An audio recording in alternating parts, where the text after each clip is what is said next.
ഷാഫിഖാന്റെ പരിപാടി എന്നിട്ട് ഞാൻ വളരെ ആവേശത്തോട് വലിയ മുന്നൊരുക്കായിരുന്നു. നമ്മൾ മുഴുവൻ പോസ്റ്ററൊക്കെ ഒട്ടിച്ച് ഒരുപാട് ബോർഡുകളൊക്കെ വെച്ചു, വലിയ പ്രചരണമൊക്കെ കൊടുത്തു വെച്ചു. പക്ഷെ അതേ ദിവസം ഒരു കമ്മ്യൂണിക്കേഷൻ ഗ്യാപ്പ് ഉണ്ടായിപ്പോയി. ഇപ്പോഴാഗ്രഹിക്കുകയാണ് ഷാഫിഖായിരുന്നു അവിടെ സ്ഥാനാർത്ഥിയെങ്കിൽ ഒരു പക്ഷേ വലിയ ഭൂരിപക്ഷത്തിൽ പിണറായി വിജയനെ അദ്ദേഹം മലർത്തിയടിച്ചേനെന്ന്. നമുക്കങ്ങനെ ചിന്തിക്കാൻ പാടില്ല, കാരണം അദ്ദേഹം സിറ്റിംഗ് MP ആണ്. തീർച്ചയായും എൻ്റെ ഈ രാഷ്ട്രീയ വളർച്ചയിലൊക്കെ വലിയ സംഭാവന നൽകിയ, എന്നെ പ്രോത്സാഹിപ്പിച്ച, എൻ്റെ കൈപിടിച്ച, ഈ കഴിഞ്ഞ തെരഞ്ഞെടുപ്പിലൊക്കെ ചെറിയ ചെറിയ മാനസിക സംഘർഷങ്ങളൊക്കെ ഉണ്ടാകുമ്പോൾ അത്യാവശ്യം വിളിക്കും, സംസാരിക്കുകയൊക്കെ ചെയ്യുന്ന എൻ്റെ പ്രിയപ്പെട്ട നേതാവാണ്. അനുചിതമായി പോയി എന്ന് പിന്നീട് തോന്നിയ ഒരു സംസാരമാണ്. ജീവിതത്തിൽ അങ്ങനെ എൻ്റെ നാവിൽ നിന്നൊരു പരാമർശം അങ്ങനെ വരാൻ പാടില്ലായിരുന്നു. അത് എല്ലായിടത്തും ഇലക്ഷൻ നടക്കുകയാണല്ലോ, ആഗ്രഹം ഉണ്ടാവും സ്ഥാനാർത്ഥി എന്ന നിലയിൽ. ആഗ്രഹം പറഞ്ഞപ്പോൾ അത് കുറച്ച് കടന്നുപോയി എന്നുള്ളൂ.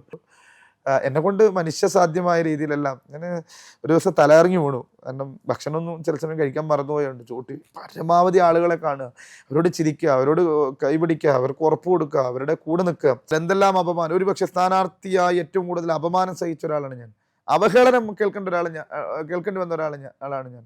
തെറിവിളികൾ, നേർച്ചക്കോഴി, എന്താ പറയുക, അങ്ങനെ എത്രയോ ആക്ഷേപങ്ങൾ കേൾക്കേണ്ടി വന്ന ഒരാളാണ് ഞാൻ. 2ാം റൗണ്ടിൽ അത്ഭുതം കൊണ്ടു, 3ാം റൗണ്ടിൽ അത് അത്ഭുതത്തിന്റെ പരകോടിയിലെത്തി, 4ാം റൗണ്ടിലും ഇതാ കേരളത്തിനകത്ത് CM ആയിരുന്നു കൊണ്ട് പിണറായി വിജയൻ പരാജയപ്പെടാൻ പോവുകയാണെന്ന വിലയിരുത്തൽ മാധ്യമ പ്രവർത്തകരുടെ നാവിൽ നിന്ന് വന്നു. തീർച്ചയായും ഇതൊരു രാഷ്ട്രീയ വിജയമാണ്. തെരഞ്ഞെടുത്തു കഴിഞ്ഞാൽ ജനങ്ങളെ മറക്കുന്ന മുഴുവൻ ജനപ്രതിനിധികൾക്കുമുള്ള ഒരു താക്കീതാണ്. ഞാൻ എന്നും കൂടെ ഉണ്ടാകും.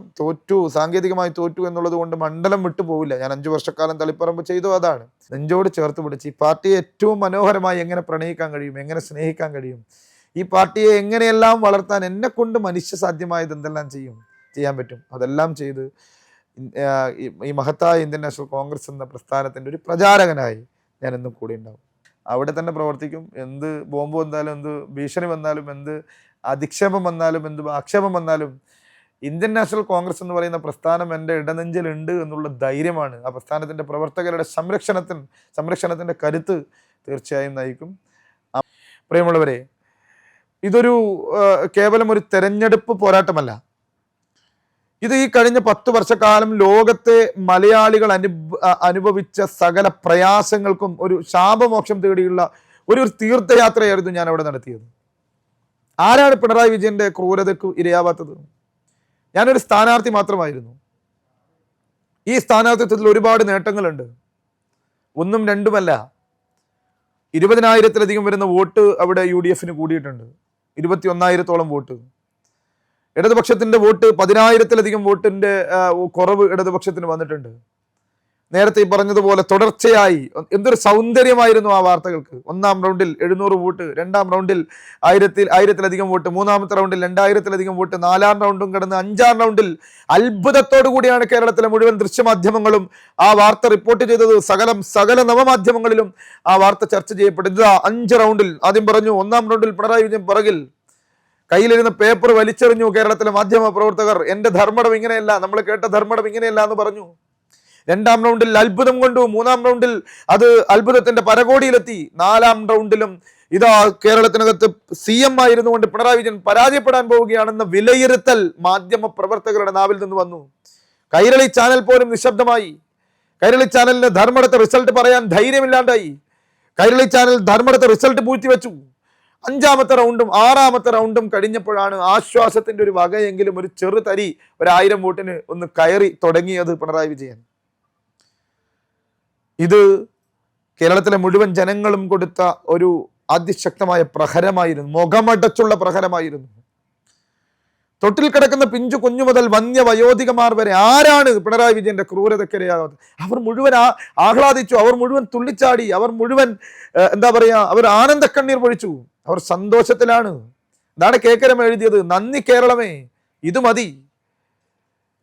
6 റൗണ്ട് പിറകിൽ നിർത്തിയ പ്രഹരം ആ മനുഷ്യന് കൊടുത്തല്ലോ എന്ന് KK രമ പോലും എഴുതിയ വൈകാരികമായ കുറിപ്പ്.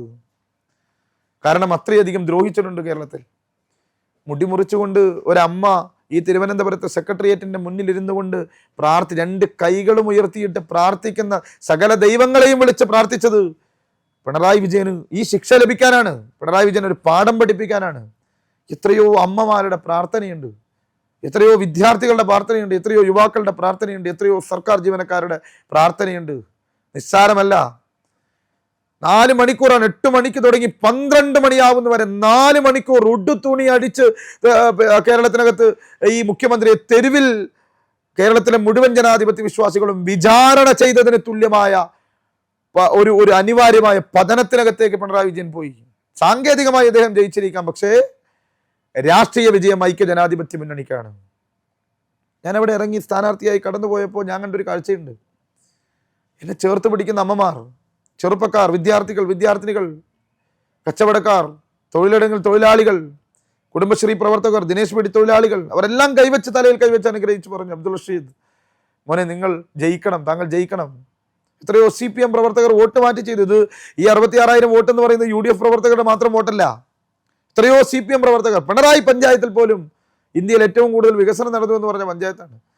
ആ പഞ്ചായത്തിൽ പോലും 2000-ലധികം വരുന്ന വോട്ടിന്റെ കുറവ് വന്നു. ധർമ്മടത്ത് 2000-ലധികം വോട്ടിന്റെ കുറവ് വന്നു. പെരളശ്ശേരിയിൽ 2000-ലധികം വോട്ടിന്റെ കുറവ് വന്നു. മുഴപ്പിലങ്ങാടിൽ ലീഡ് കാണാനില്ല, അവരുടെ വലിയ ലീഡ് കാണാനില്ല. കടമ്പൂരിൽ പുറകിൽ പോയിരിക്കുന്നു. ചെമ്പിലോട് 2500-ലധികം വോട്ടിന്റെ പുറകിലാണ്. വീടിരിക്കുന്ന വേങ്ങാട് പഞ്ചായത്തിൽ പോലും നാണം കെട്ട അവസ്ഥയാണ്. അഞ്ചരക്കണ്ടി പഞ്ചായത്തിൽ പറയാൻ പറ്റാത്ത അവസ്ഥയാണ്. എന്ത് പറഞ്ഞ് ന്യായീകരിക്കും? 8 പഞ്ചായത്തും LDF ഭരിക്കുകയാണ്. ബ്ലോക്ക് പഞ്ചായത്ത് LDF ആണ്. ജില്ലാ പഞ്ചായത്ത് മെമ്പർമാർ മുഴുവൻ LDF ആണ്. 10 വർഷം സ്ഥലം MLA ആയിരുന്നു കൊണ്ടാണ് മുഖ്യമന്ത്രി കസേരയിലിരുന്നത്. പക്ഷെ ജനത്തെ തിരിഞ്ഞു നോക്കിയിട്ടില്ല. ഞാൻ അവിടുത്തെ ജനങ്ങളോട് പറഞ്ഞു, ഞാൻ ഒരിക്കലും MLA ആയാൽ നിങ്ങളോട് കടക്കു പുറത്തുനിന്ന് പറയില്ല. ഞാൻ ഒരിക്കലും MLA ആയി ഞാൻ നിങ്ങളുടെ മുമ്പിൽ വന്നാൽ നിങ്ങളൊരു ചോദ്യം ചോദിച്ചാൽ നീ പോയി നിന്റെ വീട്ടിൽ പോയി ചോദിക്കടാ എന്നും ഞാൻ പറയില്ല. പകരം ഞാൻ നിങ്ങളുടെ കൂടെ നിൽക്കും, നിങ്ങളുടെ ചോദ്യത്തിന് ഉത്തരം നൽകും. ഞാൻ എന്താണ് ചെയ്തു തരേണ്ടതെന്ന് നിങ്ങളുടെ വീട്ടിൽ വന്ന് ഞാൻ ചോദിക്കും. ഞാനൊരു സേവകനാവും. ഇന്ത്യയുടെ പ്രസിഡന്റിനും ഇന്ത്യയുടെ പ്രൈം മിനിസ്റ്ററിനും ഇന്ത്യയുടെ കേരളത്തിന്റെ ചീഫ് മിനിസ്റ്ററിനും ഒരു വോട്ടാണ്. ആ വോട്ട് എന്ന് പറയുന്നത് സ്ഥാനാർത്ഥിയുടെ അവകാശമല്ല, വോട്ടർ സ്ഥാനാർത്ഥിക്ക് നൽകുന്ന ഔദാര്യമാണ്. ആ ഔദാര്യം പറ്റിയാൽ സ്വാഭാവികമായും ജീവിതകാലം മുഴുവൻ ഒരു കരാറിൽ ഏർപ്പെടുകയാണ് വോട്ടറുമായി സ്ഥാനാർത്ഥി. അത് ജീവിതകാലം മുഴുവൻ ജനാധിപത്യ ഭരണഘടനാപരമായ സംവിധാനത്തിനകത്ത് അവരുടെ ന്യായമായ അവകാശങ്ങൾ അവർക്ക് ചെയ്തു കൊടുക്കാൻ ബാധ്യതപ്പെട്ട ഒരു സേവകനാവുകയാണ്. വെറുതെയല്ല. നികുതി പണത്തിൽ നിന്ന് ശമ്പളം വാങ്ങുന്നുണ്ട്, ആനുകൂല്യം വാങ്ങുന്നുണ്ട്, മറ്റെല്ലാ സുഖസൗകര്യങ്ങളും അനുഭവിക്കുന്നുണ്ട്. സ്വാഭാവികമായി സേവനം ചെയ്യാൻ ബാധ്യസ്ഥനാണ് ഒരു ജനപ്രതിനിധി. ഞാനത് പറഞ്ഞു, എൻ്റെ ബോധ്യം അതാണ്. ഞാൻ നിങ്ങളുടെ കൂടെ ഉണ്ടാകും എന്ന് പറഞ്ഞ് ജനങ്ങളെ അവരുടെ കൈപിടിച്ച് അവരുടെ ഫേസ് ടു ഫേസ് അവരുടെ മുഖത്തോട് നോക്കി സംവദിച്ച് സംസാരിച്ച് പുഞ്ചിരിച്ച് അവരുടെ കൈപിടിച്ച് വോട്ട് ചോദിച്ചപ്പോൾ ജനം എൻ്റെ കൂടെ നിന്നു. എല്ലാവരും ചോദിക്കുന്നു എന്തൊരു അത്ഭുതമാണ് അവിടെ നടപ്പിലാക്കിയത്. ഒരു അത്ഭുതമില്ല. മനുഷ്യ സാധ്യമായ രീതിയിൽ രാവിലെ 5:30 പ്രചരണം തുടങ്ങും. മോർണിംഗ് വാക്ക് 6-7 കിലോമീറ്റർ നടക്കും. ഓരോരുത്തരെയും കാണും. വീടുകൾ കയറും, തൊഴിലിടങ്ങൾ കയറും, തൊഴിൽശാലകൾ കയറും, വിദ്യാഭ്യാസ സ്ഥാപനങ്ങൾ കയറും. Face to face. ഞാൻ പറഞ്ഞു, നിങ്ങൾക്ക് എന്നെ വിശ്വസിക്കാം. ഒരു വോട്ട് ചെയ്തത് കൊണ്ട് നിങ്ങൾക്ക് അതൊരിക്കലും നഷ്ടമാവാത്ത രീതിയിൽ ഒരു വോട്ട് നിങ്ങൾ ചെയ്യിപ്പിച്ചത് കൊണ്ട് ആ വോട്ട് ചെയ്യിപ്പിച്ചതിൻ്റെ പേരിൽ നിങ്ങൾ ആരുടെയും മുന്നിൽ തലകുണിക്കേണ്ട അവസ്ഥ ഞാൻ ഉണ്ടാക്കില്ല എന്ന് അവരോട് ഞാൻ നിഷ്കളങ്കമായി പുഞ്ചിരിച്ചു പറഞ്ഞു. പിന്നെ അറിയാം ധർമ്മടത്തെ ജനങ്ങൾക്ക്. ഞാനൊരു 5 വർഷക്കാലത്തോളം നിയമ പഠനം നടത്തിയത് അവിടെയാണ്. ഞാൻ കഴിഞ്ഞ 6 വർഷമായി താമസിക്കുന്നത് അവിടുത്തെ പെരളശ്ശേരി പഞ്ചായത്തിൽ 1-ാം വാർഡിലാണ്. ജനങ്ങൾക്ക് അറിയാം നന്നായിട്ട് എന്തെല്ലാം അപമാനം. ഒരുപക്ഷെ സ്ഥാനാർത്ഥിയായി ഏറ്റവും കൂടുതൽ അപമാനം സഹിച്ച ഒരാളാണ് ഞാൻ. അവഹേളനം കേൾക്കേണ്ടി വന്ന ആളാണ് ഞാൻ. തെറിവിളികൾ, നേർച്ചക്കോഴി, എന്താ പറയുക, അങ്ങനെ എത്രയോ ആക്ഷേപങ്ങൾ കേൾക്കേണ്ടി വന്ന ഒരാളാണ് ഞാൻ. പക്ഷെ അപ്പോഴും ഞാൻ പറഞ്ഞു, ആത്മവിശ്വാസം. ഞാൻ ഒരിക്കലും പിണറായി വിജയനെ വ്യക്തിഹത്യ നടത്താൻ പോയിട്ടില്ല. മകളുടെ വിഷയം പറയാൻ പോയിട്ടില്ല. അഴിമതി കുടുംബത്തിന് നേരെ ഉയർന്ന ആരോപണം പറയാൻ പോയിട്ടില്ല. ഞാൻ അവിടുത്തെ അടിസ്ഥാന വികസന പ്രശ്നങ്ങൾ ഉൾപ്പെടെ ഉന്നയിച്ച് രാഷ്ട്രീയപരമായി തെരഞ്ഞെടുപ്പ്, രാഷ്ട്രീയപരമായ ഹൈലി പൊളിറ്റിക്കലൈസ് ചെയ്ത ഒരു മണ്ഡലമാണ്. രാഷ്ട്രീയപരമായ വിഷയങ്ങൾ ഉന്നയിച്ച് ഞാൻ ജനങ്ങളോട് സംവദിച്ചപ്പോഴാണ് ഈ അഭിമാനകരമായ, ലോകത്തെ മുഴുവൻ കോൺഗ്രസ് പ്രവർത്തകർക്കും ആവേശകരമായ ഒരു റിസൾട്ട് അവിടെ ഉണ്ടായത്. തീർച്ചയായും ധർമ്മടത്തെ ജനങ്ങളോട് ഇന്നും ഞാൻ കടപ്പെട്ടിരിക്കും. ധർമ്മടത്തെ സാധാരണക്കാരോട്, ഇപ്പം എൻ്റെ കയ്യിൽ പദവികളൊന്നുമില്ല. ഞാൻ 7 റൗണ്ട് മാത്രം മുന്നിട്ട് നിന്ന് അവസാനം തെരഞ്ഞെടുപ്പിൻ്റെ റിസൾട്ട് വന്നപ്പോൾ പരാജയപ്പെട്ടു പോയ ഒരു സ്ഥാനാർത്ഥിയാണ് സാങ്കേതികമായി. പക്ഷെ ഒരു സർക്കാരുണ്ട് മനുഷ്യസാധ്യമായ രീതിയിൽ എൻ്റെ പാർട്ടിയിലെ സ്ഥാനമാനങ്ങൾ ഉപയോഗിച്ച് എന്തെല്ലാം സാധാരണക്കാരായ ജനങ്ങൾക്ക് അവരുടെ അവകാശങ്ങൾ, ഭരണഘടനാപരമായ അവകാശങ്ങൾ എന്തെല്ലാം അവർക്കുണ്ടോ അതെല്ലാം ചെയ്തു കൊടുക്കാൻ ഒരു വിധേയനായി, ഒരു എളിയ സേവകനായി ഞാൻ ധർമ്മടത്തെ ഓരോ വോട്ടറുടെ മുമ്പിലുണ്ടാകും. നിങ്ങൾക്ക് വിളിക്കാം, നിങ്ങൾക്ക് സമീപിക്കാം. എൻ്റെ പ്രിയപ്പെട്ട പാർട്ടി പ്രവർത്തകരുടെ കൂടെ, എൻ്റെ മുന്നണി പ്രവർത്തകരുടെ കൂടെ. കാരണം ഒരു ടീം വർക്കായിരുന്നു, ഒരു മികച്ച വർക്കായിരുന്നു. 7 റൗണ്ട് ഇങ്ങനെ ആർത്തട്ടകത്തിച്ച ആളുകൾ പിണറായി വിജയൻ്റെ പതനം ഇങ്ങനെ ആഘോഷിക്കുന്ന സമയത്ത് അങ്ങനെ ആഘോഷിക്കാൻ കാരണക്കാരായ ധർമ്മടത്തെ പ്രിയപ്പെട്ടവരോടൊപ്പം എന്നും ഞാൻ കൂടെ ഉണ്ടാകുമെന്ന് വാക്ക് തരികയാണ്. തീർച്ചയായും ഇതൊരു രാഷ്ട്രീയ വിജയമാണ്. തെരഞ്ഞെടുത്തു കഴിഞ്ഞാൽ ജനങ്ങളെ മറക്കുന്ന മുഴുവൻ ജനപ്രതിനിധികൾക്കുമുള്ള ഒരു താക്കീതാണ്. ഇടതുപക്ഷ അഹങ്കാരത്തിന് ഏറ്റ തിരിച്ചടിയാണ്. പിണറായി വിജയന്റെ ഏകാധിപത്യത്തിന്, സ്വേച്ഛാധിപത്യത്തിന്, സർവാധിപത്യത്തിന് ജനം കൊടുത്ത ഷോക്ക് ട്രീറ്റ്മെൻ്റ് ആണ്. ഇതിൽ നിന്ന് ഒരുപാട് പാഠം പഠിക്കാനുണ്ട്. അതുകൊണ്ട് ഞാൻ ആവശ്യപ്പെടുകയാണ്, സഖാവ് പിണറായി വിജയൻ പ്രതിപക്ഷ നേതൃപദവിയിൽ നിന്നും മാറി നിൽക്കണം. കാരണം അദ്ദേഹത്തിന് അതിന് യോഗ്യതയില്ല, അദ്ദേഹത്തിന് അതിന് അർഹതയില്ല. പ്രതിപക്ഷ നേതാവാകാൻ പോലും, കാരണം ഇത്ര വലിയൊരു പരാജയത്തിൻ്റെ പടുകുടിയിലേക്ക് കേരളത്തിലെ ഇടതുപക്ഷത്തെ തള്ളിവിട്ടത് അദ്ദേഹമാണ്. കമ്മ്യൂണിസ്റ്റ് പാർട്ടിയുടെ അസ്തിത്വം പോലും ചോദ്യം ചെയ്യുന്ന തരത്തിനകത്തേക്ക് കുടുംബവാഴ്ച ഈ നടപ്പിലാക്കി പാർട്ടി സെക്രട്ടറിയായ ശ്രീ എം വി ഗോവിന്ദൻ, മകളുടെ ഭർത്താവിന് സീറ്റ് കിട്ടാൻ ഭാര്യക്ക് സീറ്റ് നേടിക്കൊടുക്കുന്ന എം വി ഗോവിന്ദനും പിണറായി വിജയനും കേരളത്തിൽ കമ്മ്യൂണിസ്റ്റ് പാർട്ടിയിൽ നടപ്പിലാക്കിയ കുടുംബാധിപത്യത്തിന്, സ്വാർത്ഥ താല്പര്യത്തിന്, കമ്മ്യൂണിസ്റ്റ് പാർട്ടിയെ ഇതുപോലെ അപമാനിക്കപ്പെടുന്നതിന്, അവഹേളിക്കപ്പെടുന്നതിന് സാഹചര്യം ഒരുക്കിയ പിണറായി വിജയൻ പ്രതിപക്ഷ നേതൃപദവിക്ക് പോലും അർഹനല്ല, യോഗ്യനല്ല എന്നാണ് എനിക്ക് പറയാനുള്ളത്. അതുകൊണ്ട് അതിൽ ആരെങ്കിലും, കഴിവുള്ള ഒരുപാട് ആളുകൾ ഇടതുപക്ഷത്ത് ജയിച്ചു വന്നിട്ടുണ്ട്, അവരിൽ ആരെങ്കിലും പ്രതിപക്ഷ നേതാവാക്കി മാറി നിൽക്കാനുള്ള മാന്യത പിണറായി വിജയൻ കാണിക്കണം. തീർച്ചയായും ഇത് ജനങ്ങളെ മറക്കുന്ന മുഴുവൻ ജനപ്രതിനിധികൾക്കുമുള്ള താക്കീതാണ്. ഐക്യജനാധിപത്യ മുന്നണി, ഞാൻ 5 വർഷം തളിപ്പറമ്പിൽ 5 വർഷം മുമ്പ് മത്സരിച്ച ഒരാളാണ്. ഇവിടെ ഇപ്പോൾ 30,000 വോട്ടാണ് കുറച്ചെങ്കിൽ അന്ന് 20,000 വോട്ട് കുറച്ച ഒരാളാണ്. 4,00,000 വോട്ട്, തളിപ്പറമ്പിൽ 4,00,000 വോട്ട് കൂട്ടുകയും ചെയ്തിട്ടുണ്ട്. ഞാൻ 5 വർഷം ജനങ്ങളോടൊപ്പം നിന്നു. കാരണം അവർ ചെയ്ത വോട്ടിൻ്റെ മൂല്യം എനിക്കറിയാം. ഓരോ വോട്ടറുടെയും അവരുടെ സുഖദുഃഖങ്ങളിൽ അവരോടൊപ്പം ചേർന്ന് നിന്നിട്ടുണ്ട്. അപ്പോൾ സ്വാഭാവികമായും ഇനിയുള്ള കാലത്ത് 2 മണ്ഡലങ്ങളിലെ ജനങ്ങളോടൊപ്പം കടപ്പാടുണ്ട്. രണ്ടും ഏകദേശം 70,000-നടുത്ത്, തളിപ്പറമ്പ് 70,000 കടന്ന വോട്ടും ധർമ്മടത്ത് 70,000-ഓളം എത്തിയ വോട്ടും, 1.5 ലക്ഷത്തോളം വോട്ടുകൾ വാങ്ങിയ ഒരാളെന്ന നിലയിൽ ഈ 2 മണ്ഡലത്തിലെ ജനങ്ങളോട് എന്നും നന്ദിയും കടപ്പാടും ഹൃദയത്തിൽ സൂക്ഷിച്ച് അവരുടെ കൂടെ ഉണ്ടാകും, സുഖദുഃഖങ്ങളിൽ കൂടെ ഉണ്ടാകും. കണ്ണൂർ ജില്ലയിലെ കോൺഗ്രസ് രാഷ്ട്രീയത്തിനകത്ത് വളരെ സജീവമായി KPCC മെമ്പർ എന്ന നിലയിൽ ചുമതലകൾ നിർവഹിക്കും. യൂത്ത് കോൺഗ്രസ് സംസ്ഥാന ജനറൽ സെക്രട്ടറി എന്ന നിലയിൽ യുവജന സംഘടനയിൽ ഏൽപ്പിക്കുന്ന കാസർഗോഡ് ജില്ലയുടെ ചുമതലയാണ്, അത് തുടരും. ഏൽപ്പിക്കുന്ന ചുമതലകളെല്ലാം നിർവഹിക്കും. കേരളത്തിലൊരു വലിയ പ്രതീക്ഷയോടുകൂടി കോൺഗ്രസ് മുഖ്യമന്ത്രിയുടെ കീഴിൽ ഐക്യജനാധിപത്യ മുന്നണിയുടെ ഒരു മികച്ച ടീം വരുമ്പോൾ ഒരുപാട് മോഹന സുന്ദരമായ വാഗ്ദാനങ്ങൾ നമ്മൾ കൊടുത്തിട്ടുണ്ട്. അതെല്ലാം പാലിക്കപ്പെടേണ്ടതുണ്ട്. സ്വാഭാവികമായിട്ടും അതിനെല്ലാം ജാഗ്രതയോടുകൂടി സർക്കാരിന് പിന്തുണ നൽകി കൂടെ നിന്ന് ഇനി വരുന്ന സർക്കാരിൻ്റെ വികസന നേട്ടങ്ങൾ ജനങ്ങളിലേക്ക് എത്താൻ ഒരു സർക്കാരിൻ്റെ ഒരു പ്രചാരകൻ കൂടിയായി മാറും എന്ന് ഉറപ്പ് പറയാണ്. തീർച്ചയായും ധർമ്മടത്ത് വോട്ട് ചെയ്ത് അഭിമാനകരമായ ഈ മുന്നേറ്റത്തിന്, 10 വർഷക്കാലത്ത് ദുരന്ത ഭരണത്തിന്, ദുരിത ഭരണത്തിന്, അഴിമതി ഭരണത്തിന്, സ്വേച്ഛാധിപത്യത്തിന്, സർവാധിപത്യത്തിന്, ഏകാധിപത്യത്തിന് തടയിട്ട പ്രബുദ്ധരായ ധർമ്മടത്തെ ജനാധിപത്യ വിശ്വാസികളോട് നന്ദി പറയാൻ കൂടി ഈ അവസരം ഉപയോഗിക്കുകയാണ്. ഞാൻ എന്നും കൂടെ ഉണ്ടാകും. സാങ്കേതികമായി തോറ്റു എന്നുള്ളത് കൊണ്ട് മണ്ഡലം വിട്ടു പോവില്ല. ഞാൻ 5 വർഷക്കാലം തളിപ്പറമ്പ് ചെയ്തു. അതാണ് അവിടെ ധർമ്മടത്തെ ഓരോ സാധാരണക്കാരൻ്റെയും സുഖദുഃഖങ്ങളിൽ സജീവമായി ഞാൻ കൂടെ ഉണ്ടാകും എന്ന് ഉറപ്പ് നൽകുകയാണ്. ഈ നേർച്ചക്കോഴി എന്ന് പറയുന്ന ഒരു ആക്ഷേപമുണ്ട്. ശരിക്കും താങ്കൾക്ക് എപ്പോഴെങ്കിലും തോന്നിയിട്ടുണ്ടോ? ഒരിക്കലുമില്ല. ഞാൻ എൻ്റെ പാർട്ടിയിൽ ഞാനിങ്ങനെ ചിന്തിച്ചു, ഈ പാർട്ടിയുടെ ഒരു ജനാധിപത്യ സൗന്ദര്യം. ഞാനൊരു സാധാരണ കർഷക കുടുംബത്തിൽ, മലയോര കുടിയേറ്റ കർഷക കുടുംബത്തിൽ ജനിച്ചു വളർന്ന ഒരാളാണ്. ഒരുപാട് തൊഴിൽ ചെയ്തിട്ടുണ്ട്. കൂലിപ്പണിക്കാരനായിട്ടുണ്ട്, കൃഷിപ്പണിക്കാരനായിട്ടുണ്ട്, ക്ഷീരകർഷകനായിട്ടുണ്ട്, ഹോട്ടൽ തൊഴിലാളിയായിട്ടുണ്ട്, ഓട്ടോറിക്ഷ ഡ്രൈവറായിട്ടുണ്ട്, അതുപോലെ തന്നെ സെയിൽസ് എക്സിക്യൂട്ടീവ് ആയിട്ടുണ്ട്, മെഡിക്കൽ റെപ്രസെൻറ്റേറ്റീവ് ആയിട്ടുണ്ട്. ഇന്നിപ്പോൾ അഭിഭാഷകനായി സ്വന്തം ഒരു സ്ഥാപനം നടത്തുകയാണ്. FR അസോസിയേറ്റ് എന്ന പേരിൽ എൻ്റെ ഒരു പാർട്ണറും ജൂനിയറൊക്കെ ആയിട്ട് നല്ലൊരു സ്ഥാപനം നടത്തുകയാണ്. അപ്പോൾ ഒരു സാധാരണ പശ്ചാത്തലമുള്ള ഒരു ചെറിയ ഒരു ഒരു കുടുംബത്തിൽ ജനിച്ചു വളർന്ന, ഒരു മലയോര കുടിയേറ്റ കർഷക കുടുംബത്തിൽ ജനിച്ചു വളർന്ന എനിക്ക്, എൻ്റെ കുടുംബത്തിൽ അങ്ങനെ രാഷ്ട്രീയ നേതാക്കന്മാരൊന്നുമില്ല. എൻ്റെ ഉപ്പ നല്ലൊരു കോൺഗ്രസ് പ്രവർത്തകനായിരുന്നു. K കരുണാകരൻ്റെ ഒരു ഏറ്റവും ഇഷ്ടമുള്ള ഒരു കോൺഗ്രസ് പ്രവർത്തകനായിരുന്നു. അപ്പോൾ ആ ഒരു രാഷ്ട്രീയത്തിൽ ആകൃഷ്ടനായിട്ടാണ്, എൻ്റെ ഉപ്പയാണ് എൻ്റെ മാർഗദർശി. ഉപ്പ DIC പോയിരുന്നു, DIC ഉണ്ടായ കാലത്ത്. പക്ഷെ ഉമ്മ അന്നും അടിയുറച്ചൊരു കോൺഗ്രസ് പ്രവർത്തകയായിരുന്നു. ഉപ്പ DIC സ്ഥാനാർത്ഥിക്ക് വോട്ട് ചെയ്യുകയും ഉമ്മ കോൺഗ്രസ് സ്ഥാനാർത്ഥിക്ക് വോട്ട് ചെയ്യുകയും ചെയ്യുന്ന ഒരു പഞ്ചായത്ത് തെരഞ്ഞെടുപ്പ് കാലത്താണ് എൻ്റെ സജീവമായ രാഷ്ട്രീയ പ്രവേശനം നടക്കുന്നത്. ഞാനന്ന് KSU യൂണിറ്റ് പ്രസിഡൻ്റാണ്. പക്ഷെ ഞാൻ എൻ്റെ ഉമ്മയുടെ രാഷ്ട്രീയം ഉയർത്തിപ്പിടിച്ചു. ഉപ്പ അടിസ്ഥാനപരമായ കോൺഗ്രസ് പ്രവർത്തകൻ തന്നെയാണ്. അങ്ങനെ വളർന്നു വന്ന ഒരാൾക്ക് എന്നെ SM കോളേജിനകത്തേക്ക് കൈപിടിച്ച് കൊണ്ടുപോകുന്നത് ശ്രീ K സുധാകരനാണ്. എൻ്റെ വിദ്യാഭ്യാസത്തിൽ, ഉന്നത വിദ്യാഭ്യാസത്തിൽ, തുടർന്ന് നിയമവിദ്യാഭ്യാസത്തിൽ, എൻ്റെ ജീവിത വഴികളിൽ ഒരു ബാലവേദി യൂണിറ്റ് പ്രസിഡൻ്റായി, ജില്ലാ ചെയർമാനായി, ജില്ലാ കോർഡിനേറ്ററായി, സംസ്ഥാന കമ്മിറ്റി ഭാരവാഹിയായി, KSU യൂണിറ്റ് പ്രസിഡൻ്റായി, KSU ബ്ലോക്ക് പ്രസിഡൻ്റായി, ജില്ലാ സെക്രട്ടറിയായി, ജില്ലാ പ്രസിഡൻ്റായി, സംസ്ഥാന വൈസ് പ്രസിഡൻ്റായി, യൂത്ത് കോൺഗ്രസ് തെരഞ്ഞെടുക്കപ്പെട്ട സംസ്ഥാന ജനറൽ സെക്രട്ടറിയായി, കേരളത്തിലെ ഏറ്റവും പ്രായം കുറഞ്ഞ KPC മെമ്പർമാരിൽ ഒരാളായി. ഇന്ന് ഈ പാർട്ടി എനിക്ക് 2 തവണ എൻ്റെ ഈ യൂത്ത് കോൺഗ്രസ് പ്രായത്തിൽ തന്നെ യുവജന സംഘടനാ പ്രവർത്തനം നടത്തുമ്പോൾ തന്നെ ഒന്ന് MV ഗോവിന്ദനെതിരെയും മറ്റൊന്ന് ശ്രീ പിണറായി വിജയനെതിരെയും 2 പേർക്കെതിരെയും മത്സരിക്കാൻ ഇന്ത്യയിലെ തന്നെ കോൺഗ്രസിന് ഏറ്റവും വലിയ ഭൂരിപക്ഷത്തിൽ തോറ്റ 2 മണ്ഡലങ്ങൾ കയ്യിൽ വിശ്വസിച്ചേൽപ്പിച്ചു തന്നപ്പോൾ 2ഇടത്തും അത്ഭുതകരമായ റിസൾട്ട് ഉണ്ടാക്കാൻ വേണ്ടി സാധിച്ചതിൽ സ്ഥാനാർത്ഥിത്വം എൻ്റെ അവകാശമല്ല. എത്രയോ കഴിവുള്ളവർ, യോഗ്യതയുള്ളവർ, അർഹതയുള്ളവർ എത്രയോ പേര് ഈ പാർട്ടിയിലുണ്ട്. ഒരു പഞ്ചായത്ത് മെമ്പർ പോലും ആവാൻ സാധിക്കാത്തവർ. അവരുടെ ആഗ്രഹങ്ങൾക്കും അവരുടെ അവരുടെ അർഹതയ്ക്കും അപ്പുറമല്ല എൻ്റെ ആഗ്രഹങ്ങൾ. ഈ പാർട്ടിക്ക് വേണ്ടി രക്തസാക്ഷികളായവരുടെ ഒരു തുള്ളി ചോരയുടെ 100-1 അംശം പോലും ത്യാഗം ഞാൻ സഹിച്ചിട്ടില്ല എന്ന ബോധ്യമാണ് എന്നെ നയിക്കുന്നത്. തീർച്ചയായും അപ്പോൾ 2 തവണ സ്ഥാനാർത്ഥിത്വം നൽകിയ, ഇത്രയേറെ സ്ഥാനമാനങ്ങൾ നൽകിയ പാർട്ടിയോട് എന്നും കടപ്പെട്ടിരിക്കും.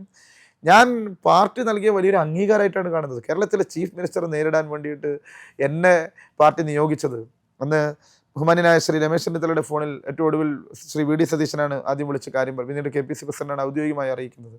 ശ്രീ KC വേണുഗോപാൽ MP എടുത്ത തീരുമാനമാണ്. അപ്പോൾ സ്വാഭാവികമായും ഇവരെല്ലാവരും കൂടി ഒറ്റക്കെട്ടായി ഒരു തീരുമാനമെടുത്ത് എന്നെ വിശ്വസിപ്പിച്ച് അങ്ങോട്ട് അയക്കുന്നു എന്ന് പറയുന്നുണ്ടെങ്കിൽ അതിൽ പല അഭിമാനം എന്താ ഉള്ളത്? എൻ്റെ ജീവിതത്തിൽ ഏറ്റവും കിട്ടുന്ന ഓരോ പദവികളും ഞാൻ അങ്ങനെയാണ് കരുതുന്നത്. എനിക്ക് ലഭിക്കുന്ന ഓരോ പദവിയും ഓരോ അംഗീകാരവും എൻ്റെ ജീവിതത്തിൽ ഇനി ഒരു പദവി ഇല്ല, ഇനി ഒരു അംഗീകാരം ഇല്ല എന്ന് കരുതുന്ന ഒരാളാണ്. കാരണം ജീവിതകാലം മുഴുവൻ അവസാന ശ്വാസം വരെ ഈ പാർട്ടിയോട് ചേർന്ന് നിൽക്കാൻ മാത്രം കടപ്പാടുള്ള പദവികളും സ്ഥാനമാനങ്ങളും ഉത്തരവാദിത്വങ്ങളും എനിക്ക് ലഭിച്ചു എന്ന് വിശ്വസിക്കുന്ന ഒരാളാണ് ഞാൻ. അതുകൊണ്ട് അങ്ങനെ ഒരു പരാമർശവും എത്ര ആക്ഷേപവും അവഗണന ഉണ്ടായാലും ഞാനതിനകത്ത് തളരില്ല. ഇനി നാളെ എന്ത് എന്നുള്ളതല്ല, അടിസ്ഥാനപരമായ ഒരു പാർട്ടി പ്രവർത്തകനായി ജീവിതാന്ത്യം വരെ ഈ പാർട്ടിയോടും പാർട്ടി നേതൃത്വത്തോടും കടപ്പെട്ട് ഈ പാർട്ടിയുടെ ഘടനാപരമായ സംവിധാനത്തിൽ ഏറ്റവും അച്ചടക്കത്തോടു കൂടി നിന്ന് മുന്നോട്ട് പോകും. തീർച്ചയായും ഈ വലിയ അംഗീകാരം ജീവിതകാലം മുഴുവൻ ഈ പാർട്ടിയിൽ നിന്ന് ലഭിച്ച അംഗീകാരമായി കണ്ട് നെഞ്ചോട് ചേർത്ത് പിടിച്ച് ഈ പാർട്ടിയെ ഏറ്റവും മനോഹരമായി എങ്ങനെ പ്രണയിക്കാൻ കഴിയും, എങ്ങനെ സ്നേഹിക്കാൻ കഴിയും, ഈ പാർട്ടിയെ എങ്ങനെയെല്ലാം വളർത്താൻ എന്നെക്കൊണ്ട് മനുഷ്യസാധ്യമായത് എന്തെല്ലാം ചെയ്യാൻ പറ്റും, അതെല്ലാം ചെയ്ത് ഈ മഹത്തായ ഇന്ത്യൻ നാഷണൽ കോൺഗ്രസ് എന്ന പ്രസ്ഥാനത്തിൻ്റെ ഒരു പ്രചാരകനായി ഞാൻ എന്നും കൂടെ ഉണ്ടാവും. ഇനിയുള്ള കാര്യങ്ങൾ ഇനി തളിപ്പറമ്പിൽ കഴിഞ്ഞ 5 കൊല്ലം നിന്നതുപോലെ ധർമ്മടത്തും ഈ 5 കൊല്ലം തന്നെ നിൽക്കാനാണ്? ഇല്ല, ഞാൻ പറഞ്ഞല്ലോ, സ്ഥാനാർത്ഥിത്വം എന്ന് പറയുന്നത് ഒരാളുടെയും അവകാശമല്ല. അത് പാർട്ടി നേതൃത്വവും അല്ലെങ്കിൽ പാർട്ടി നൽകുന്ന ഒരു ഔദാര്യമാണ്, അങ്ങനെ കാണാം, അല്ലെങ്കിൽ പാർട്ടി നൽകുന്ന ഒരു ഉത്തരവാദിത്വമാണ്. അപ്പോൾ സ്ഥാനാർത്ഥിയാകുന്ന കരുതിയിട്ടല്ല തളിപ്പറമ്പിൽ നിന്നത്. സ്ഥാനാർത്ഥിയാക്കി 70,000-ഓളം വോട്ട് 71,000-ഓളം വോട്ട് നൽകിയ ജനങ്ങളോടുള്ള കടപ്പാടായിരുന്നു. ഞാനത് തുടക്കത്തിൽ പറഞ്ഞു, നിങ്ങളത് ശ്രദ്ധിക്കാഞ്ഞിട്ടാണ്. കടപ്പാടായിരുന്നു. എൻ്റെ ബോധ്യം അതാണ്. ജനങ്ങളുടെ ഒരു വോട്ട് വാങ്ങുകയാണെങ്കിൽ ഒരു സാധാരണക്കാരൻ, എൻ്റെ ഒരു അനുഭവമുണ്ട്.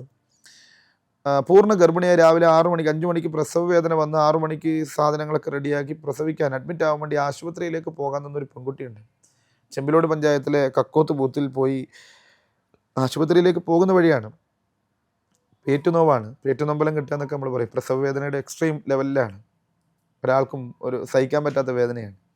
ആ വേദന കടിച്ചമർത്തി ബൂത്തിൽ പോയി വോട്ട് ചെയ്തിട്ട് പ്രസവിക്കാൻ ആശുപത്രിയിൽ പോയൊരു പെൺകുട്ടിയുണ്ട്. ആശുപത്രിയിൽ പോയി കുറച്ച് സമയത്തിനകം പ്രസവിച്ചു. അങ്ങനെ വേദന സഹിച്ചിട്ടാണ്. ആ വോട്ടിൻ്റെ മൂല്യം നമ്മൾ ചിന്തിക്കണം. ആരെങ്കിലും പറയോ ഒരു പ്രസവിക്കാൻ ആശുപത്രിയിലേക്ക് പോകുന്ന പെൺകുട്ടിയോട് എന്തെങ്കിലും ഒരു ഒരു ചീപ്പ് എടുത്ത് തരാൻ, ഒരു സോപ്പ് എടുത്ത് തരാൻ പോലും ആരെങ്കിലും പറയുമോ? അവിടെ ക്യൂ നിന്ന് നടന്നു പോയി ക്യൂവിൽ നിന്ന് വോട്ട് ചെയ്തൊരു പെൺകുട്ടി. ഞാനത് ഒരു വെറുതെ അലങ്കാരികമായി പറയുന്നതല്ല, ഞാൻ എൻ്റെ ഹൃദയത്തിൽ തട്ടി പറയാണ്. ഞാനത് പിന്നീടാണ് അറിഞ്ഞത്. ഞാനതിട്ട് ആ കുട്ടിയെ വീട്ടിൽ പോയി കണ്ടു, ഒരു കുഞ്ഞുടുപ്പൊക്കെ വാങ്ങിയിട്ട്. NB ജനാർദ്ദൻ എന്ന് പറയുന്ന NGO അസോസിയേഷൻ്റെ നേതാവിൻ്റെ ഭാര്യയും മക്കളും ചടങ്ങ് തീരുന്നില്ല, അദ്ദേഹം മരിച്ച് മണിക്കൂറുകൾക്കകം പോയി വോട്ട് ചെയ്തു. വൈകാരികമായിരുന്നു ആ തെരഞ്ഞെടുപ്പ്. അങ്ങനെയൊക്കെ വോട്ട് ചെയ്ത ജനങ്ങളെ എങ്ങനെ ഇട്ടിട്ട് പോകാനാണ്? അപ്പോൾ അവരുടെ കൂടെ നിൽക്കും. അത് ഒരു സ്ഥാനാർത്ഥിത്വത്തിന് വേണ്ടിയിട്ടല്ല. ഞാൻ കഴിഞ്ഞ തവണ മത്സരിച്ച് 5 വർഷക്കാലം പ്രവർത്തിച്ച മണ്ഡലത്തിൽ ഇന്നൊരു UDF MLA ഉണ്ട്. UDFന് പിന്തുണക്കുന്ന TK ഗോവിന്ദൻ എന്ന് പറയുന്ന MLA. അത് UDFൻ്റെ കരുത്താണ്, പാർട്ടിയുടെ കരുത്താണ്. അങ്ങനെ ഒരു കരുത്ത് ധർമ്മടത്തുണ്ടാവണം, പാർട്ടിക്ക് കരുത്തുണ്ടാവണം. പാർട്ടി വളരെ ദുർബലമായ പ്രദേശങ്ങളാണ്, പ്രത്യേകിച്ച് പിണറായി പഞ്ചായത്തും ധർമ്മടം പഞ്ചായത്തൊക്കെ. അപ്പോൾ അവിടെയൊക്കെ പാർട്ടിയെ ശക്തിപ്പെടുത്തണം. ഇപ്പോൾ കഴിഞ്ഞ കുറേ ദിവസങ്ങളായി അക്രമങ്ങളാണ്, ഒക്കെ കൂടെ നിൽക്കണം. ഏ വീടിന് സുരക്ഷ ആ ദിവസങ്ങളിലൊക്കെ സുരക്ഷ ഏർപ്പാടാക്കിയിരുന്നു. എൻ്റെ പര്യടനത്തിന് സുരക്ഷ ഉണ്ടായിരുന്നു. എനിക്ക് ഒരു വണ്ടി പോലീസ് സംരക്ഷണം ഉണ്ടായിരുന്നു ഈ റിസൾട്ടിൻ്റെ ദിവസമൊക്കെ. അങ്ങനെ ഭയമൊന്നുമില്ല, കാരണം ഞാൻ എന്താ പറയുക, കോളേജിൽ പഠിക്കുന്ന കാലത്ത് 2 ഗൺമാന്മാരെ വെച്ച് പഠിച്ച ഒരാളാണ്. യൂണിവേഴ്സിറ്റി ക്യാമ്പസിൽ LLB പഠിക്കുമ്പോൾ ഇതുപോലെ ജീവൻ അപകടത്തിലാണെന്ന് പറഞ്ഞിട്ട് 2 ഗൺമാന്മാരുടെ സുരക്ഷയിൽ പഠിച്ച ഒരാളാണ്. ഭയമൊന്നുമില്ല. അങ്ങനെ ഭയം ഉണ്ടെങ്കിൽ പിണറായിക്കെതിരെ മത്സരിക്കാൻ പോകില്ലല്ലോ. അതുകൊണ്ട് ആ മണ്ഡലത്തിൽ തന്നെയാണ് ഇപ്പോൾ താമസം, പെരളശ്ശേരി പഞ്ചായത്തിലെ 1-ാം വാർഡിൽ. അവിടെ തന്നെ പ്രവർത്തിക്കും. എന്ത് ബോംബ് വന്നാലും, എന്ത് ഭീഷണി വന്നാലും, എന്ത് അധിക്ഷേപം വന്നാലും, എന്ത് ആക്ഷേപം വന്നാലും ഇന്ത്യൻ നാഷണൽ കോൺഗ്രസ് എന്ന് പറയുന്ന പ്രസ്ഥാനം എൻ്റെ ഇടനെഞ്ചിലുണ്ട് എന്നുള്ള ധൈര്യമാണ്. ആ പ്രസ്ഥാനത്തിൻ്റെ പ്രവർത്തകരുടെ സംരക്ഷണത്തിൻ്റെ കരുത്ത് തീർച്ചയായും നയിക്കും. ആ മണ്ഡലത്തിൽ ജനങ്ങളോടൊപ്പം അടുത്തൊരു UDF MLA ഉണ്ടാക്കുന്നത് വരെ അവരുടെ കൂടെ നിൽക്കും. അത്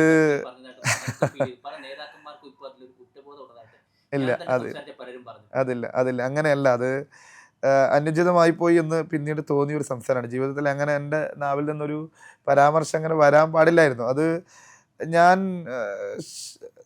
എന്താ പറയുക, എല്ലായിടത്തും ഇലക്ഷൻ നടക്കുകയാണല്ലോ, ആഗ്രഹം ഉണ്ടാവും സ്ഥാനാർത്ഥി എന്ന നിലയിൽ. ആഗ്രഹം പറഞ്ഞപ്പോൾ അത് കുറച്ച് കടന്നുപോയി എന്നുള്ളൂ. ഏതൊരു സ്ഥാനാർത്ഥിക്ക് ആഗ്രഹം ഉണ്ടാവുമല്ലോ നേതാക്കന്മാരൊക്കെ വരണം. കാരണം ദേശീയ നേതാക്കന്മാരൊക്കെ പ്രചരണത്തിന് മറ്റു മണ്ഡലങ്ങളിലൊക്കെ വരുമ്പോൾ ആഗ്രഹം പ്രകടിപ്പിച്ചെന്നേ ഉള്ളൂ. അതൊരു പരാതിയോ പരിഭവമല്ല. സ്വാഭാവികമായിട്ടും പ്രതിപക്ഷ നേതാവ് മത്സരിക്കുകയാണ്, മുൻ പ്രതിപക്ഷ നേതാവ് മത്സരം. അദ്ദേഹമൊക്കെ വളരെ ചുരുങ്ങിയ ദിവസം മാത്രമേ മണ്ഡലത്തിൽ പോയിട്ടുള്ളൂ. അത് തീർച്ചയായും അവരുടെ വൈകാരികമായവരുമായിട്ട് ബന്ധമുള്ള മണ്ഡലമാണ്. അപ്പോൾ സ്വാഭാവികമായിട്ടും കേരളം മുഴുവൻ ഓടി നടക്കുകയാണ്. എല്ലാ മണ്ഡലങ്ങളിലും ഓടിയെത്താൻ കഴിയില്ല. അപ്പോൾ ആ പരിമിതി ഞാൻ ഉൾക്കൊള്ളുകയാണ്. അതുകൊണ്ട് അക്കാര്യത്തിൽ ഒരു പരാതിയും പരിഭവം, കാരണം അവരൊക്കെ വിളിച്ചിരുന്നു. പ്രതിപക്ഷ നേതാവൊക്കെ വളരെ ആത്മധൈര്യം തന്ന ഒരാളാണ് മുൻ പ്രതിപക്ഷ നേതാവ് ശ്രീ രമേശ് ചെന്നിത്തലയൊക്കെ. അതുപോലെ തന്നെ ശ്രീ കെ വേണുഗോപാൽ MP, അദ്ദേഹം വിളിച്ചുകൊണ്ടിരുന്നു. അദ്ദേഹം എന്നെ കണ്ണൂരിൽ വന്നപ്പോൾ കണ്ണൂർ അസംബ്ലിയിലെ പരിപാടിയിലേക്ക് ധർമ്മടത്തെ സ്ഥാനാർത്ഥി എന്നെ വിളിച്ചു കൊണ്ടുപോയി. അദ്ദേഹം ആലിംഗനം ചെയ്ത് പബ്ലിക്കിൻ്റെ മുമ്പിൽ. അതുപോലെ രാഹുൽ ഗാന്ധി വന്നപ്പോൾ അദ്ദേഹം നേരിട്ടാണ് എന്നെ കൈപിടിച്ച് രാഹുൽ ഗാന്ധിക്ക് പരിചയപ്പെടുത്തി കൊടുത്തത്. അപ്പോൾ അങ്ങനെയൊക്കെ നേതാക്കന്മാരുടെ ഒരു സ്നേഹവാത്സല്യം കിട്ടിയിരുന്നു. പിന്നെ രാജ്യം മുഴുവൻ തിരഞ്ഞെടുപ്പ് നടക്കുകയാണ്, അത് നോക്കണം സ്വാഭാവികമായിട്ടും. അതിൻ്റെ ഇടയിൽ ധർമ്മടത്ത് അവർക്ക് വിശ്വാസമുള്ളതുകൊണ്ടായിരിക്കുമല്ലോ എന്നെ ധൈര്യത്തിൽ പറഞ്ഞയച്ചത്. അതുകൊണ്ട് അതിലൊരു പരാതിയോ പരിഭവമൊന്നുമില്ല. സമയക്കുറവ് ഒരു പ്രയാസം തന്നെയായിരുന്നു. ആ സമയക്കുറവ് കുറച്ചുകൂടി സമയം കിട്ടിയിരുന്നെങ്കിൽ ഈ ധർമ്മടം പഞ്ചായത്തിലും പിണറായി പഞ്ചായത്തിലൊക്കെ ഒന്ന് ഇളക്കി മറിച്ച് ഇവരുടെ കോട്ട ഇളക്കിയതുപോലെ. ചെമ്പിലോട് അവരുടെ പഞ്ചായത്താണ്, നമ്മൾ UDF ഭരിച്ചിട്ടില്ല ഒരിക്കലും. അഞ്ചരക്കണ്ടി അവരുടെ പഞ്ചായത്താണ്, വേങ്ങാട് അവരുടെ പഞ്ചായത്താണ്. ഇവിടെയൊക്കെ എണ്ണിത്തീരുമ്പോൾ ഒക്കെ ഭൂരിപക്ഷം ലഭിച്ചതുപോലെ സമയം കിട്ടിയിരുന്നെങ്കിൽ, ഒന്ന് പ്രചരണം വളരെ ശക്തമായി നടത്താൻ സാധിച്ചിരുന്നെങ്കിൽ നല്ല റിസൾട്ട് ഉണ്ടാകുമായിരുന്നു എന്ന് MLA ആയി അവിടുത്തെ ജനങ്ങളെ സേവിക്കാൻ ഒരു അവസരം ലഭിക്കുകയായിരുന്നുള്ളൊരു ചെറിയ എന്താ പറയുക, അങ്ങനെ നിരാശയൊന്നും ഇല്ലെങ്കിൽ പോലും ഉള്ളിൽ എവിടെയോ അങ്ങനെ ഒരു ആഗ്രഹം ബാക്കിയാവണം. ഒന്ന് സമയം കിട്ടിയിരുന്നെങ്കിൽ, നമ്മളങ്ങനെ ചിന്തിക്കുമല്ലോ, കുറച്ചുകൂടി നടത്താൻ സാധിച്ചിരുന്നെങ്കിൽ ഞാൻ ജയിക്കുമായിരുന്നു. കാരണം 7 റൗണ്ട് പിടിച്ചേക്കാൻ പറ്റുമെങ്കിൽ പിണറായി വിജയനോട് പിടിച്ചേക്കാൻ പറ്റും. പിന്നെ ഒരു 7 റൗണ്ടിൻ്റെ ആവശ്യമല്ലേ ഉള്ളൂ.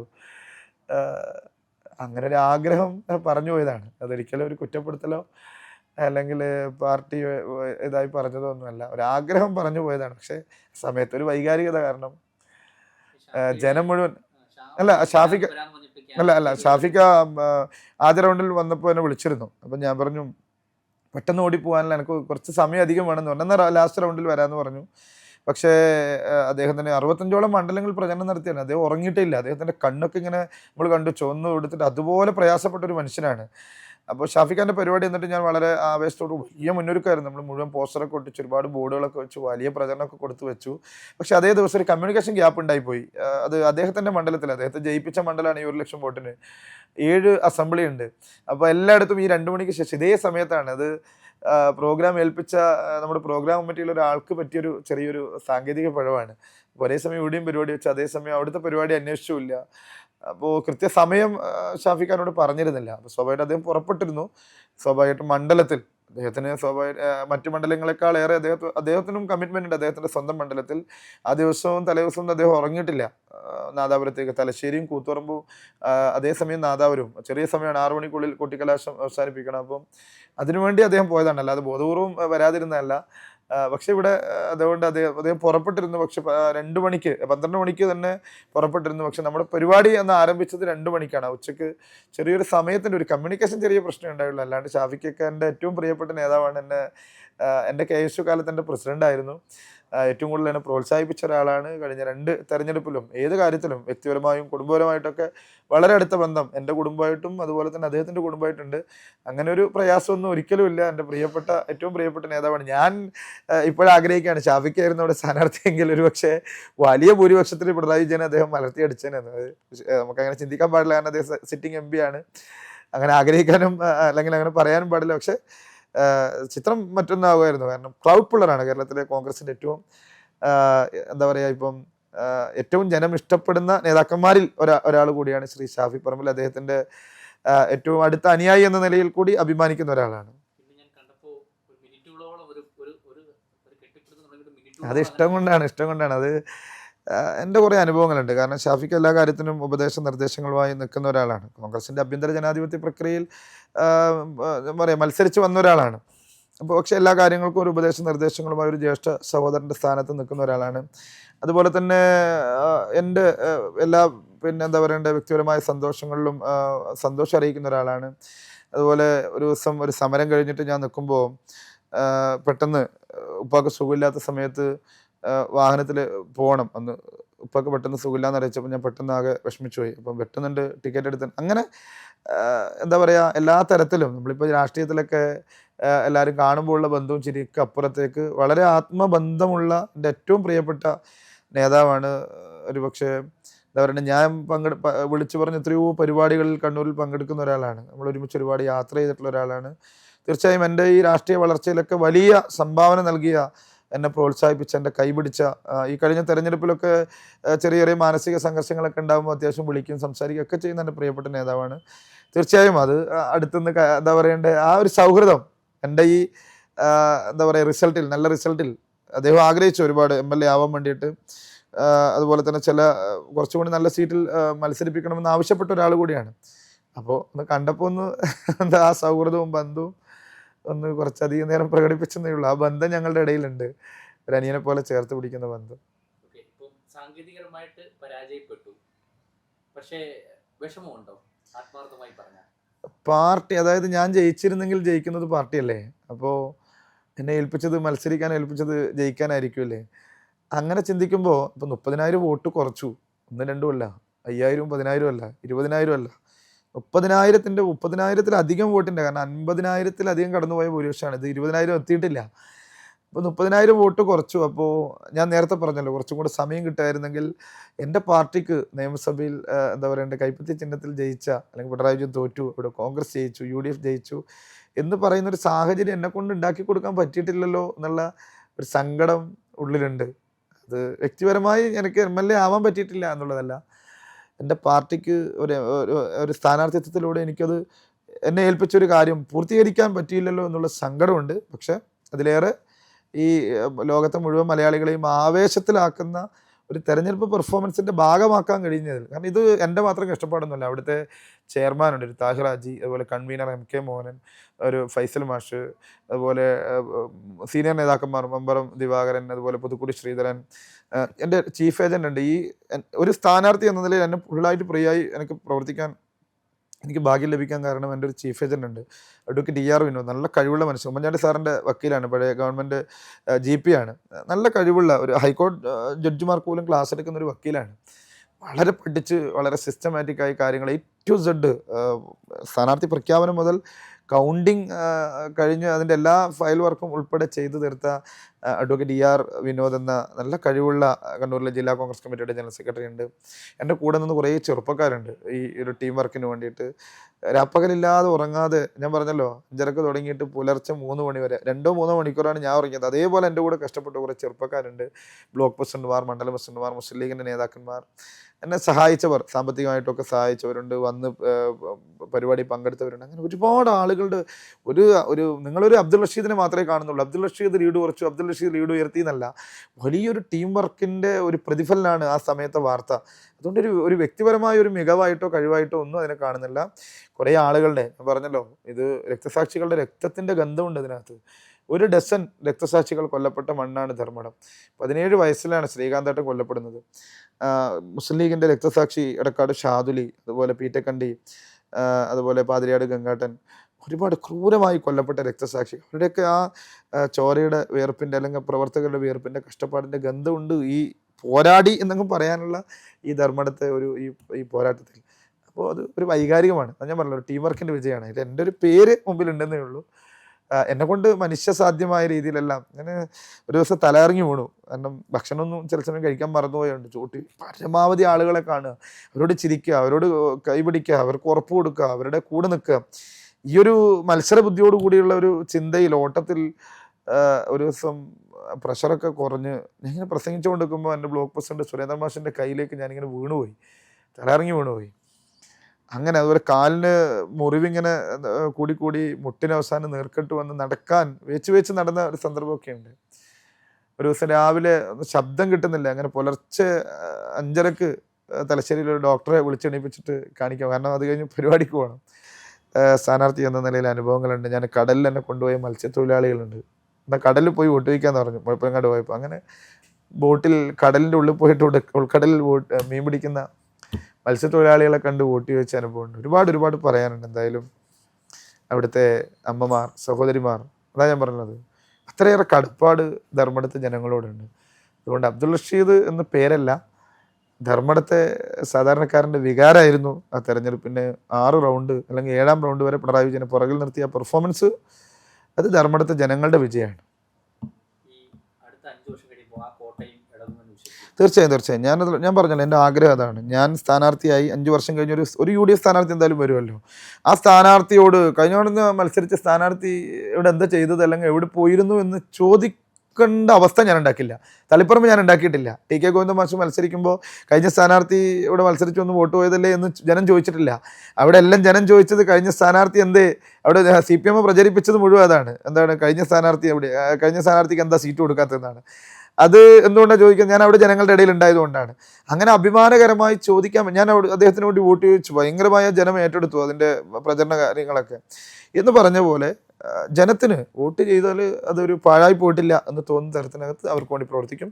UDF അടുത്ത തവണ പ്രഖ്യാപിക്കുന്ന, പ്രത്യേകിച്ച് കോൺഗ്രസ് ആണ് അവിടെ മത്സരിക്കുന്നത്, കോൺഗ്രസ് പ്രഖ്യാപിക്കുന്ന ഒരു സ്ഥാനാർത്ഥി അവിടെ ധർമ്മടത്ത് ജയിച്ചു വരും. കാരണം തളിപ്പറമ്പിൽ ജയിച്ചില്ലേ, പയ്യന്നൂർ ജയിച്ചില്ലേ, ഇതിനപ്പുറം അല്ലല്ലോ ധർമ്മടം.